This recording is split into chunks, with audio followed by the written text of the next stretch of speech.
Hi everybody, it's Honest John again. Now, there are many definitions of conscience, what a conscience is, but what it comes down to is that it is our moral guide. It's the little voice in our head that says, this is right and this is wrong.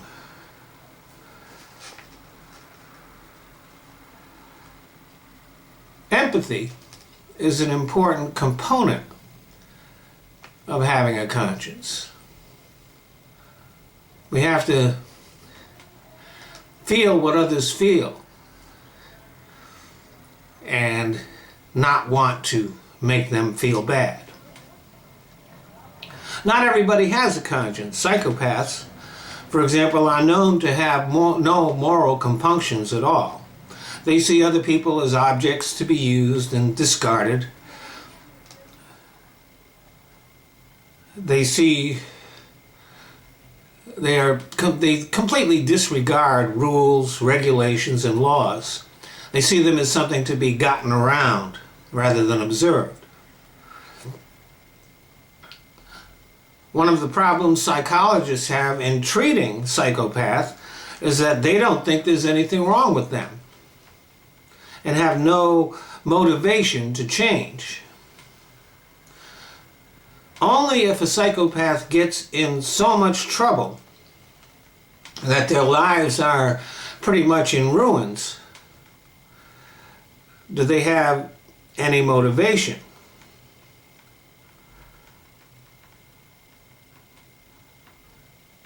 And they'll actually make an attempt to change. And that's very difficult for them because you can't just put a conscience in where it doesn't exist. You can't make them feel guilty or develop empathy in them. About the best you can do is simply getting them to follow rules and obey laws out of self-interest.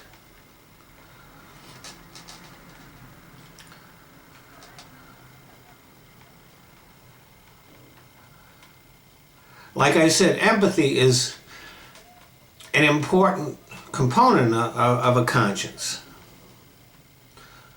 The intellectual and emotional understanding of the consequences of our actions. The desire not to harm others.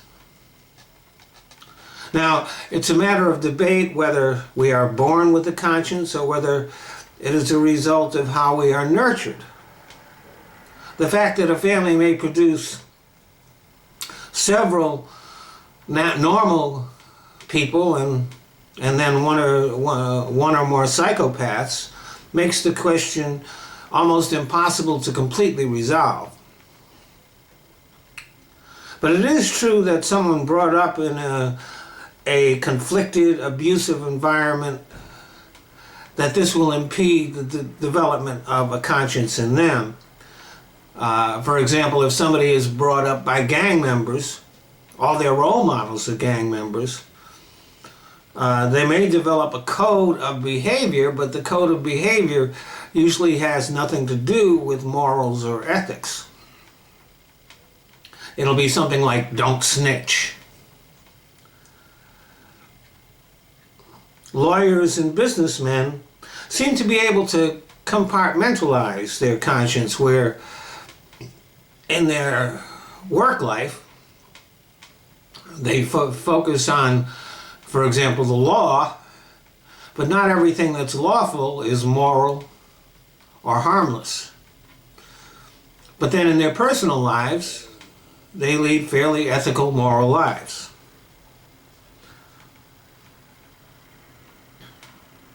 During the recent recession, for example, lawyers helped banks to repossess people's houses, even in some very morally compromised situations.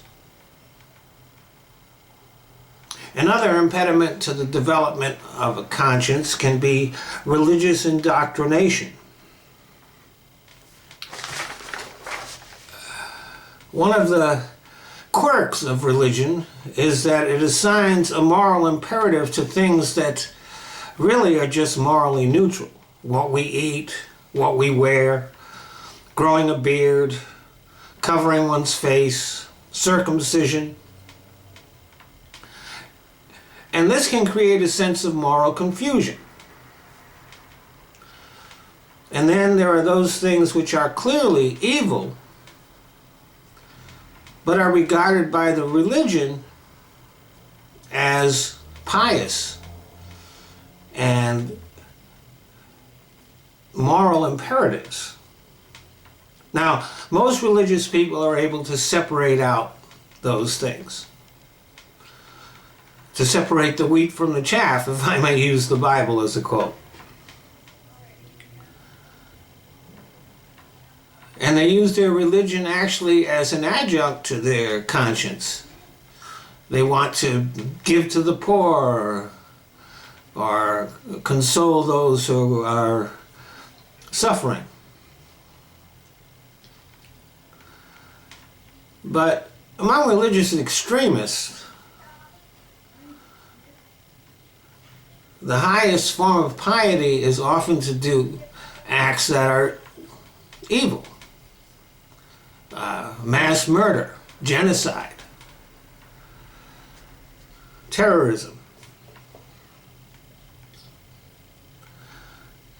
And if these things are seen as good and as things that are pleasing to God, then as far as they are concerned, the only way to be a good person is to suppress their conscience.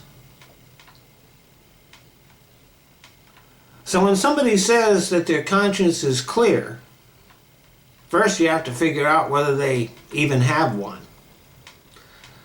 Thanks for listening.